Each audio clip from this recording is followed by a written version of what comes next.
Assalamualaikum warahmatullahi wabarakatuh. Terima kasih untuk teman-teman yang sudah klik video ini.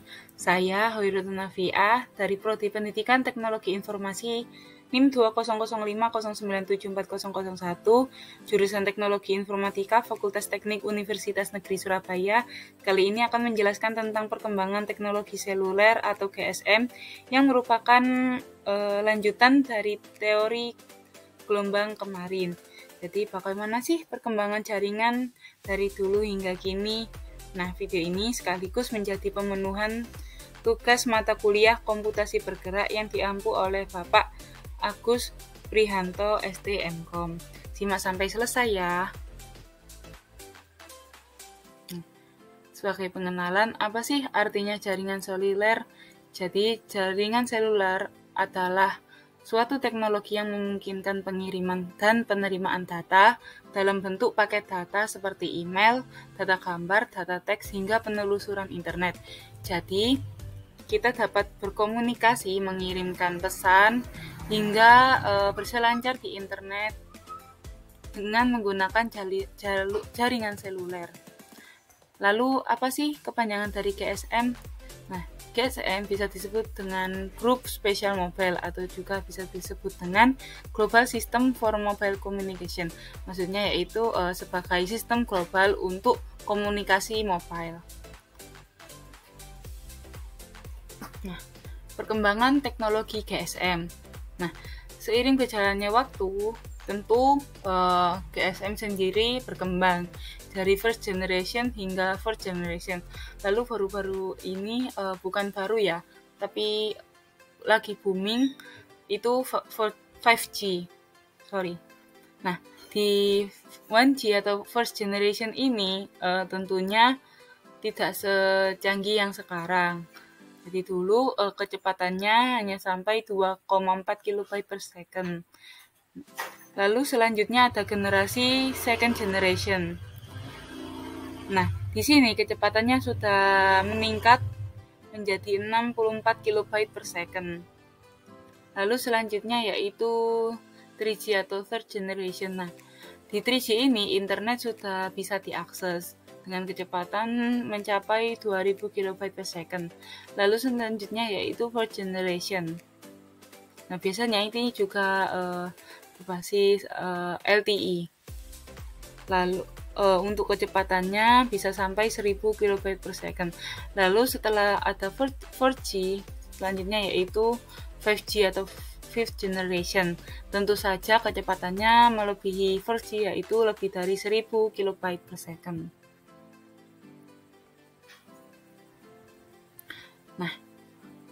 Nah, di generasi pertama atau first G diperkenalkan mulai tahun sekitar 1970-an dengan memanfaatkan transmisi sinyal analog, ditandai dengan pengembangan sistem analog dengan low speed atau kecepatan rendah dan suara sebagai objek utama. Dua contoh dari pengembangan teknologi nirkabel pada tahap pertama ini adalah NMT atau Nordic Mobile Telephone dan EMPS atau Analog Mobile Phone System.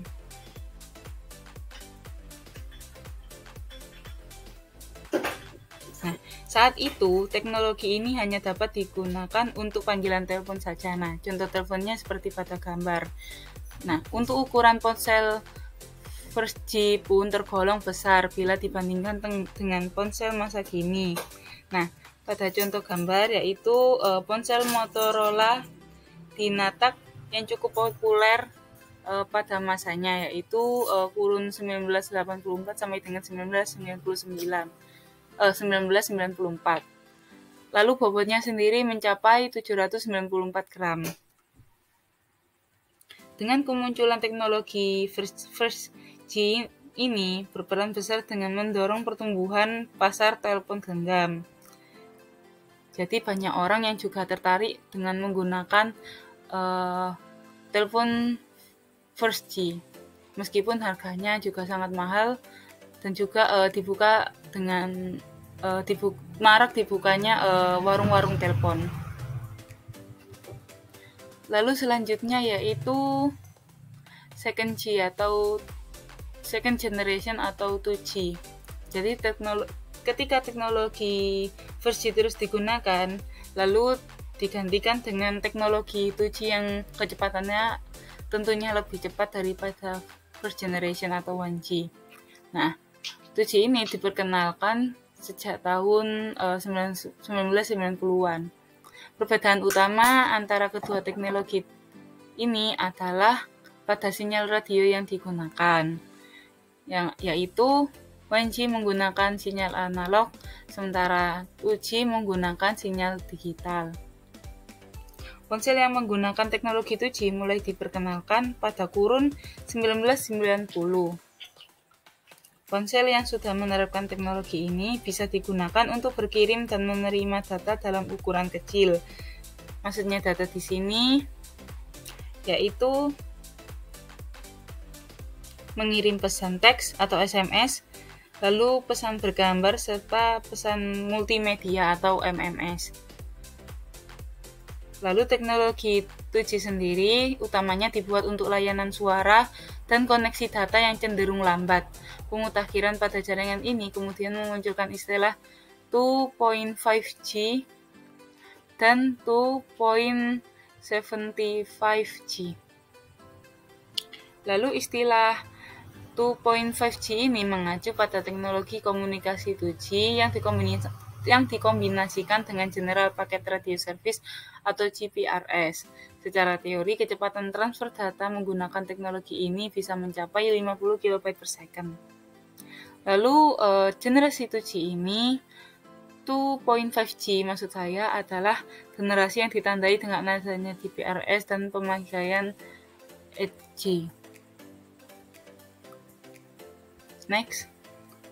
Selanjutnya ada 3G atau third generation. Jadi pelan-pelan teknologi komunikasi 3G juga berkembang dari 2G menjadi 3G. Lalu teknologi pada masa transisi ini juga mengalami transisi ke 4G. Jadi ada 3.5G dan juga 3.75G. Nah, untuk teknologi komunikasi 3G ini muncul pada tahun 1998. Untuk teknologi komunikasi 3G ini juga disebut dengan mobile broadband yang pertama. Nah, kemunculan 3G ini ditandai dengan teknologi UMTS atau Universal Mobile Telecommunication Service yang bertujuan untuk memberikan kecepatan akses data lebih baik dengan munculnya teknologi untuk mengakses internet yang lebih cepat, yaitu HSDPA atau High Speed Download Link Packet Access. Nah, selain kecepatan transfer data yang membuat akses internet cukup lancar, teknologi ini sudah memungkinkan digunakan kegiatan yang terkait dengan transfer audio, grafis, maupun video. Jadi, dengan jaringan 3G ini kita juga dapat mengirim data sehingga kita dapat berkomunikasi tidak hanya dengan SMS, tapi juga dapat transfer audio, grafis, dan juga video. Lalu untuk International Telecommunication Union menyebutkan bahwa teknologi 3G ini diharapkan bisa mewujudkan kecepatan transfer data minimal 2 Mbps untuk pengguna yang sedang diam atau berjalan dan 348 kbps jika sedang bergerak dalam kecepatan tinggi. Namun hal ini tidak dijelaskan secara baku berapa kecepatan maksimal yang diharapkan oleh International Telecommunication Union.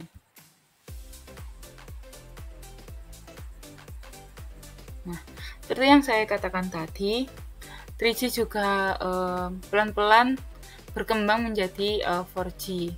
Jadi ada masa di mana 3G dikenal sebagai 3.5G dan juga 3.75G. Nah, untuk teknologi 3.5G sendiri ini juga disebut dengan High Speed Packet Access atau HSPA. pada tahap ini kecepatan transfer data oleh 3.5G mencapai maksimum unduh 14 Mbps dan kecepatan unggah 5,76 Mbps. Maksudnya jika kita mengunduh data itu kecepatannya bisa mencapai 14 Mbps. Lalu untuk mengunggah data atau mengirim data itu kecepatannya hingga 5,76 Mbps. Untuk teknologi itu sendiri kemudian dikembangkan lagi menjadi 3.75G atau HSPA+. Secara teori, jaringan telekomunikasi yang menerapkan teknologi ini bisa memperoleh kecepatan unduh hingga 168 Mbps dan unggah hingga 22 Mbps. Lalu batas yang tadi telah disebutkan merupakan perhitungan teoritis, sedangkan pengguna dalam keadaan nyata akan merasakan kecepatan transfer data yang lebih rendah tergantung situasi. Jadi juga tergantung sinyal seperti cuaca atau mungkin gedung yang menghalangi sinyalnya juga bisa. Nah, untuk contoh teknologi generasi 3 ini ada WCDMA atau juga dikenal dengan UMTS dan juga CDMA 2001XEVDO. Nah, untuk jaringan 3G ini sampai saat ini masih digunakan. Namun banyak operator-operator yang sudah menyarankan kepada penggunanya untuk beralih ke jaringan 4G karena banyak manfaat yang dapat dirasakan oleh pengguna ketika beralih ke jaringan 4G. Nah, selanjutnya, jadi jaringan 4G ini ada dua sebutan, yaitu Long Term Evolution atau LTE, serta Long Term Evolution Advanced atau LTE-E.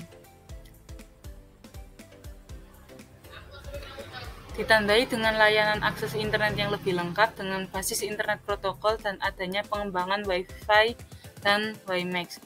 Jadi 4G ini juga dapat digunakan secara luas karena Wi-Fi dan WiMAX ini dapat dipasang dimanapun selama ada jaringannya. Lalu untuk teknologi LTE secara teori menawarkan kecepatan unduh atau download hingga 100 Mbps dan kecepatan unggah atau upload hingga 50 Mbps. Kecepatan ini tentu saja lebih cepat daripada jaringan 3G. Lalu untuk pelabelan tersebut dikarenakan kecepatan teoritis yang ditawarkan LTE belum mencapai standar 4G dan dari International Telecommunication Union Radio atau ITUR. Organisasi internasional tersebut mengeluarkan International Mobile Telecommunication Advance yang berisi syarat sebuah teknologi komunikasi 4G. Lalu syarat tersebut menyatakan bahwa sebuah teknologi 4G harus memiliki kecepatan unduh maksimal 1 Gbps dan unggah maksimal 5000 Mbps. Nah, sedangkan teknologi LTE jauh di bawahnya ya.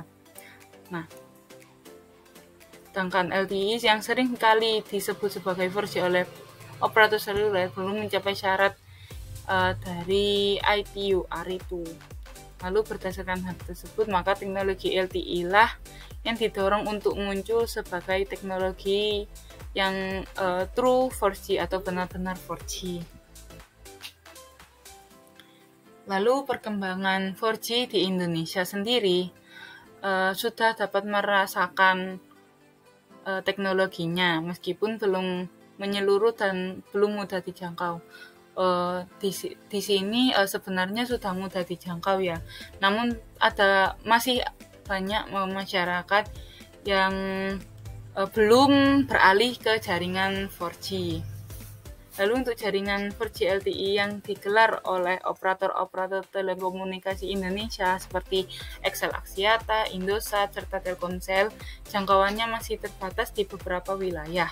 Untuk kendala lainnya adalah belum banyak perangkat yang bisa digunakan untuk mengakses 4G LTE di frekuensi 900 MHz. Seperti tower-tower internet juga perlu dipasang di wilayah-wilayah agar semua bisa mengakses jaringan 4G. Lalu dari Kementerian Komunikasi dan Informatika Indonesia atau Kemenkominfo sekarang sedang bersiap mengumumkan 4G LTE tahap 2 yang diterapkan di frekuensi 1800 MHz. Jadi rencananya pengumuman kebijakan untuk teknologi ini akan dilakukan pada pertengahan Februari dari 2015. Jadi ini data dari sekitar 7 tahun yang lalu ya. Nah, untuk saat ini sudah banyak yang menggunakan 4G, bahkan beberapa seluler juga sudah memasuki era 5G. Jika teknologi 5G ini sudah diterapkan di frekuensi 1800, Rudiantara berharap 4G LTE akan lebih mudah dinikmati masyarakat. Jadi karena 4G LTE ini lebih cepat, diharapkan tersebarnya informasi juga lebih akurat dan juga lebih up to date seperti itu. Nah, lalu selanjutnya untuk jaringan 5G ini sendiri, perbedaan teknologi 4G dan 5G terdapat pada kecepatan jaringan dan latensinya. Jaringan 4G hanya memiliki kecepatan 49 sampai 50 Mbps, sedangkan jaringan 5G memiliki jaringan 100 kali lebih cepat hingga 10 Gbps. Ini sepertinya ada ralat ya untuk kecepatan 4G. Lalu dalam teknologi 5G ini latensi atau ultra reliable, lalu low latency connection atau URLLC akan sangat berkurang pada jaringan 5G sejak informasi atau media dikirim dan diterima. Jika 4G memiliki latensi 50 milidetik, maka latensi 5G hanya 1 milidetik. Lalu cara kerja teknologi 5G juga disebut dapat memberikan keuntungan bagi dunia industri. Contohnya pada industri otomotif, 5G dapat dikombinasikan dengan algoritma yang digerakkan oleh ML dan memberikan informasi terkait lalu lintas. Jadi jaringan 5G ini juga digunakan oleh industri otomotif, khususnya mobil-mobil.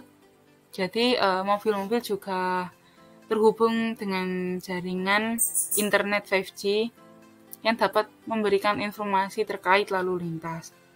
Nah, jadi teknologi 5G ini memiliki beberapa keunggulan. Yang pertama, latensi lebih rendah. Lalu koneksi internet tentu saja lebih cepat dari generasi-generasi sebelumnya. Lalu bisa mengendalikan drone. Jadi kamera drone bisa dikendalikan dengan menggunakan jaringan 5G. Lalu meningkatkan teknologi VR atau virtual itu, lalu mobil tanpa pengemudi atau autopilot, lalu kecepatan transmisi tentunya jauh lebih baik, lalu dapat digunakan sebagai operasi jarak jauh, lalu menghubungkan perangkat lebih banyak tentu saja karena 5G ini juga dapat diimplementasikan pada jaringan WiFi. Lalu 5G ini juga dapat menjadi cloud gaming. Dan terakhir yaitu dapat meningkatkan kapasitas internet. Karena kecepatan unduh dan unggahnya itu lebih besar daripada jaringan 4G. Sekian yang dapat saya sampaikan. Kurang lebihnya mohon maaf.